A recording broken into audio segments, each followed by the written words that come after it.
নমস্কাৰ বন্ধু বান্ধৱীসকল, মই সুবিধা মাজুলী ইউটিউব চেনেলটোলৈ স্বাগতম জনাই আজি আপোনালোকলৈ আগবঢ়াইছোঁ এটি ছাগলী মাংসৰ ৰেচিপি।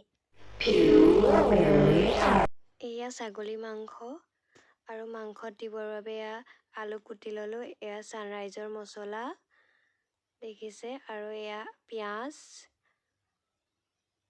নহৰু, আদা, লং ইলাচি এয়া আৰু দুটা শুকান জলকীয়া এয়া দেখিছে। আৰু এয়া কেৰাহীত গৰম হৈছে আৰু ইয়াত তেল দিয়া হৈছে।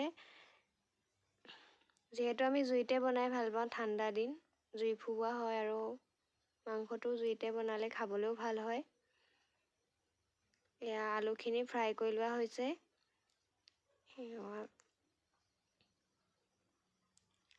আলুখিনি যিহেতু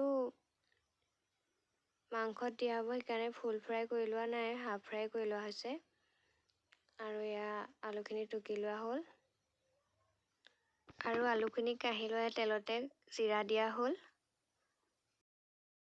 শুকান জলকীয়া, তেজপাত দিয়া হৈছে। আৰু ইয়াত এতিয়া পিঁয়াজখিনি দিয়া হ'ব, পিঁয়াজখিনি ফ্ৰাই কৰি লোৱা হ'ব। দেখিছে পিঁয়াজখিনি দিয়া হৈছে আৰু পিঁয়াজখিনি এতিয়া লৰাব লাগিব।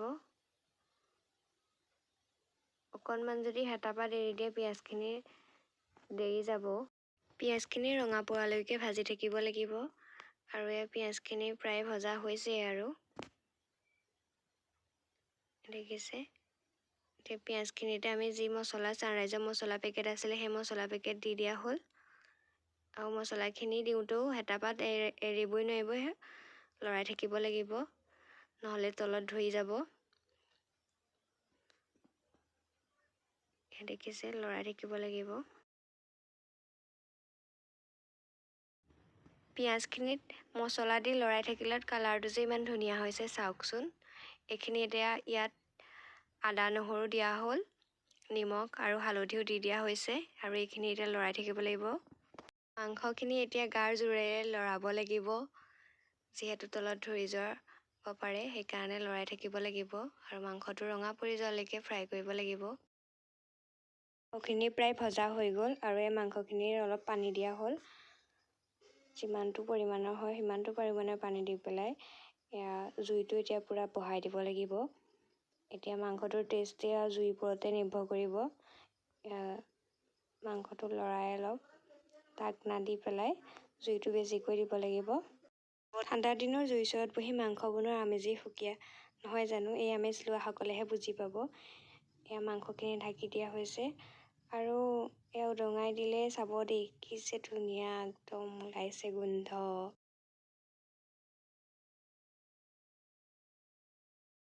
মাংস গোন্ধ পালে কাৰ বাৰু বেছিকৈ ভোক লাগে মোক জনাবচোন দেই আপোনালোকে কমেণ্ট কৰি। এয়া মাংসখিনি প্ৰায় হৈছে আৰু মাংসখিনি কিন্তু দাদাইহে বনাইছে দেই।